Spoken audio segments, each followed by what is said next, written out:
We've just finished a battery change out in this Clubcar 2003 DS 48 volt system.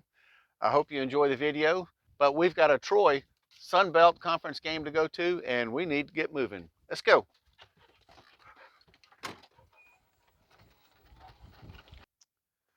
Well, I got the new batteries. For the golf cart. And you won't carry these around with one hand very easily. You really need something like a strap. This strap has hooks on it, and it hooks into the proper place on the batteries. Yeah, these are heavy boys. I don't know how long the batteries lasted that we have in here. We've had this about 4 years, I guess, maybe 5. Bought it used. They said the batteries were about a year old. Could have been older. I didn't see a mark on them, but I didn't really worry about it at the time.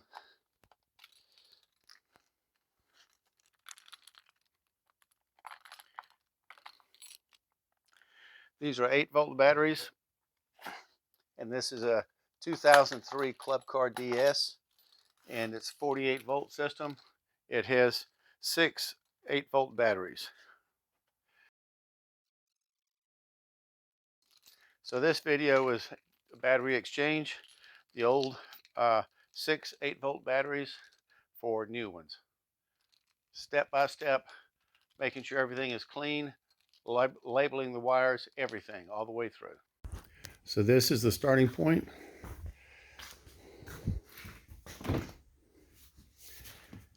This is what has to come out. There's 2 there, 2 here in the middle, and 2 on this side. They balance the weight all the way across. Look how dirty everything is. I'll be cleaning all the cables, labeling all the cables, and I'll be taking a picture to make sure that I put everything exactly back the same way it is, but clean. Well, the first thing I want to do is take the seat out.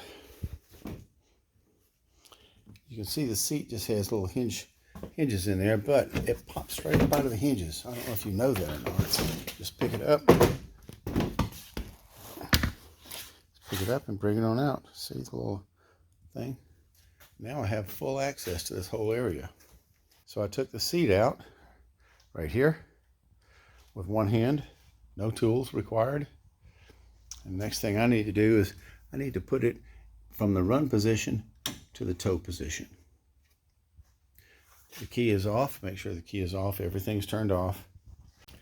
You see, I'm one of those picky people that like every wire to be completely identified with a label, a mark. After building enough electrical control panels, I know how confusing it can be if just one wire is not properly identified. So all the batteries are connected in series.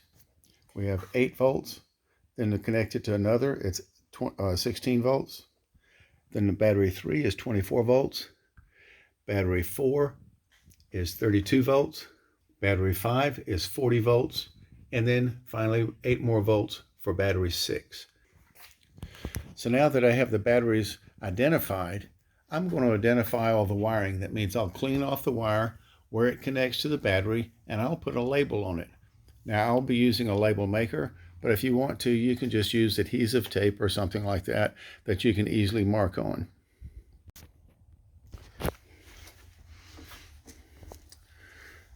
And you can see I'm just using a shop rag to clean these off. That's all it takes. It's not greasy or anything.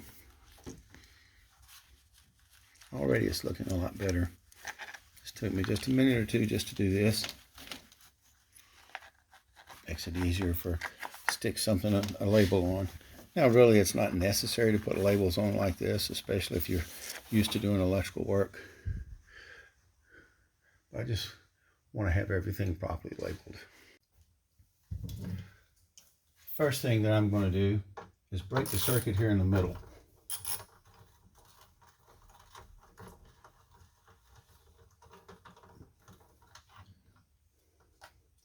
The batteries have nuts that just fit over the top. Over here as well.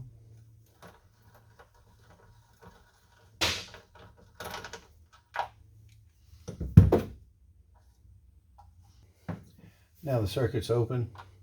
Shouldn't be any kind of safety issue now. The biggest thing you want to make sure of is you don't want to do anything to touch positive to negative post on any battery. If you do, the battery could actually explode on you. All right, you can see I'm applying my labels as I take the wires off. So I've got this one disconnected. I've put the label on it. So you may think it's a lot of hassle to put all the labels on there. You don't have to put the labels on there, but definitely make sure you take a good picture of what you've got here before you disconnect anything. For example, these wires here, they connect to the plus of this battery, but they connect to the minus of that battery. They're not really series. It just takes two batteries that are series together, but they're not series at the 0 volt level. They're series at the at 8 volts.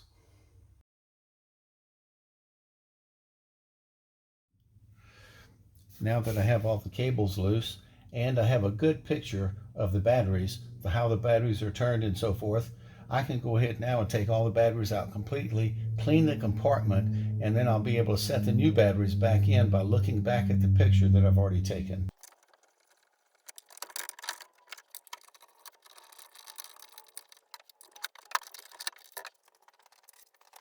Now using the strap, golf cart batteries are designed to be used with the strap because they're very heavy and you'll crush your fingers if you don't use one.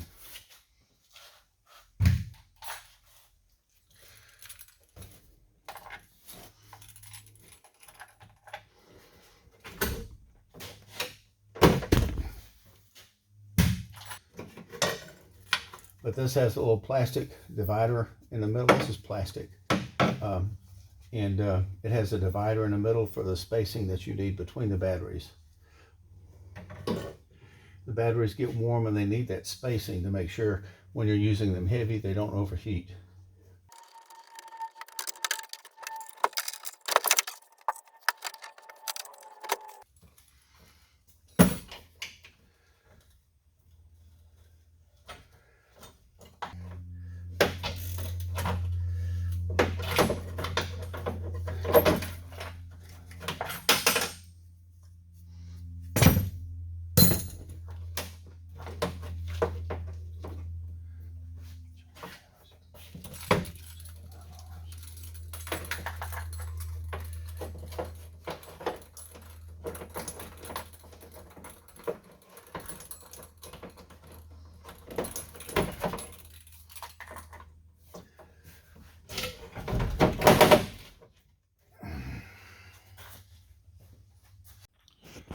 Well, to clean out the battery compartment, I had a brush and a small paint scraper, a little small putty knife, and actually the putty knife worked better than the brush itself.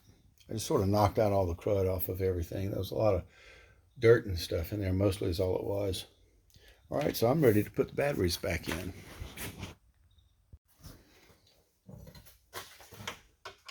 All right, that's the first two batteries. You don't want to tighten this down super tight. Just make it, just make it good and snug. You don't want to try and crush the plastic, but make sure it's solid down in between the batteries and hold them securely in place.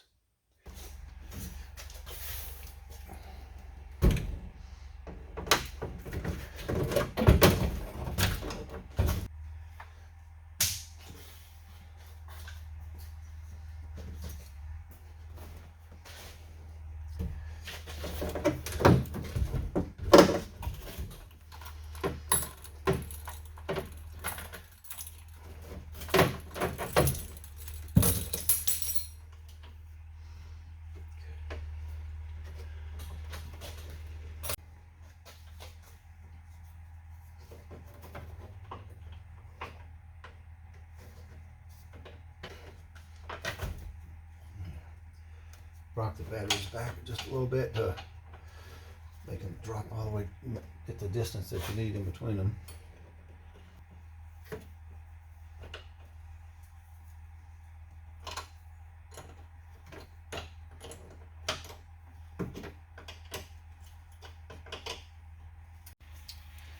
Now I bought a spray can of NCP2 battery corrosion preventive, and As I pull each of these off, I will spray the connections. These are new posts, so they'll be very clean. And then I'll make sure that all the connections that I do, that these are cleaned off very well. I'll use a Scotch-Brite or a small file or something just to make sure that these are good and clean. Then I'll spray them also with the same product.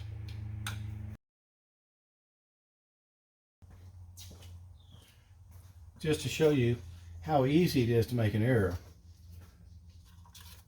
I had batteries 1 and 2 rotated the wrong direction, and the cables weren't going to be long enough. Not only that, it swaps the positive and negative. It can be very confusing, and it could be very costly. So this is 1, this is 2. I had to take them back out, rotate them, and put them right back in the same place. So my next cable should be 3 negative to 2 positive. Put the seat back in place.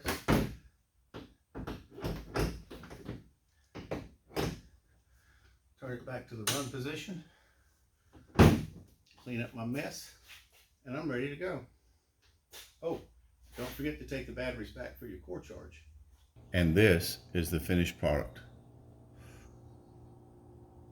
All nice and clean, properly wired, properly labeled.